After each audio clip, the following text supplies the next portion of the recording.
Okay guys, I'm going to do some test firing with the SSAR 15 slide stock on M&P 1522, testing different kinds of ammunition to show you how they all react to the slide fire stock.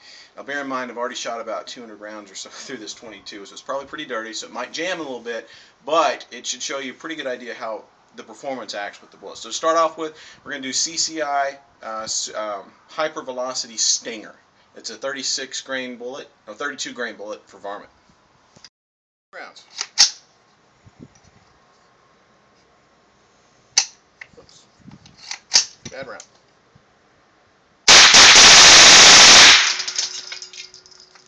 Pretty good. Alright, next I'm going to try the Remington 22 Yellowjacket HP. This has got a muzzle velocity of 1,500 feet per second. Okay.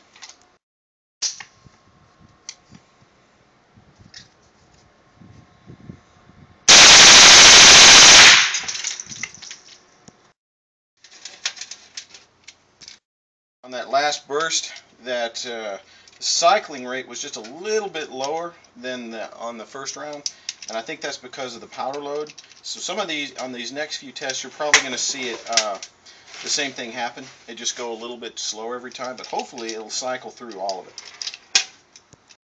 Next I'm going to do the Winchester Super X. This is a super speed 40 grain high velocity round. It's got a round nose and it's 1,300 feet per second.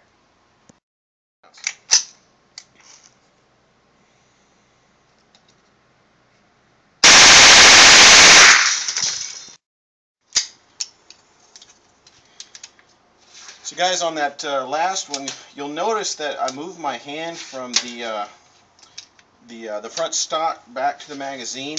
I've noticed when you're firing this SSAR, well, it was one round, this SSAR with a 22, if you put your hand too far forward, there's a little too much forward pressure to keep the automatic going.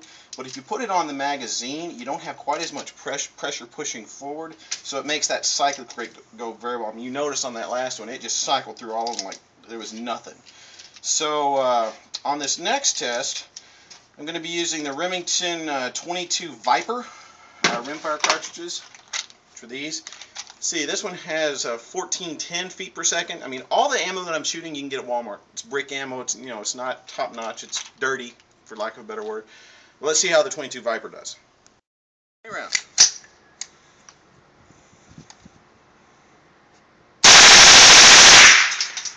Pretty good.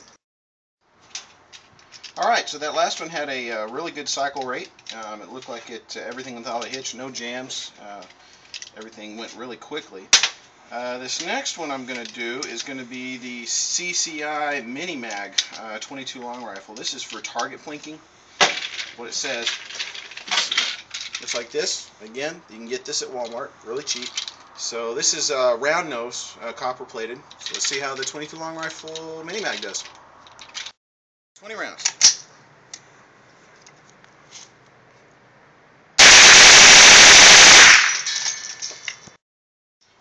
Okay, so on that last one, everything went off okay. A little bit slower on the cycle rate, you'll notice, than these others were doing.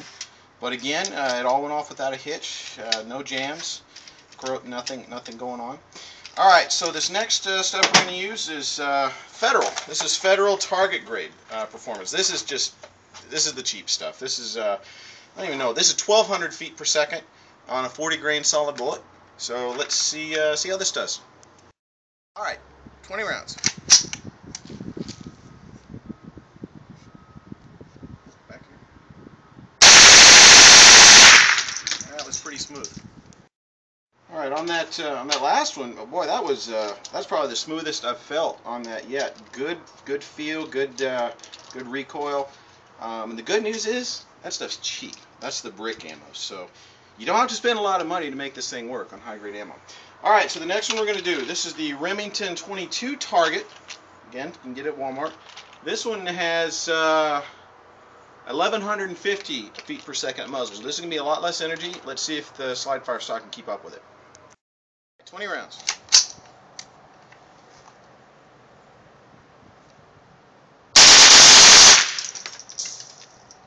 Hold on, we got a jam. First jam. Okay. Alright, On that last one, first jam that we've had, I don't think it was because of the ammo. I think it's because the gun's getting dirty.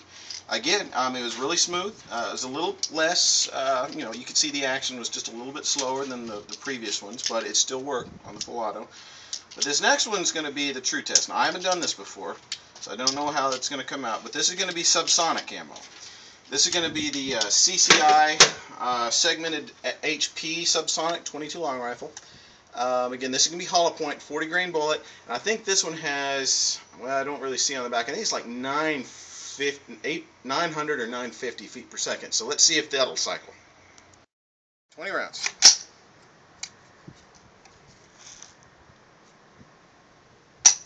Whoop, got a dud.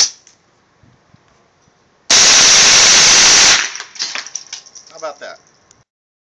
Again, you've noticed that no matter what ammunition you put in this thing, the M&P 1522 with the slide fire stock has enough recoil to shoot it, even on the subsonic side.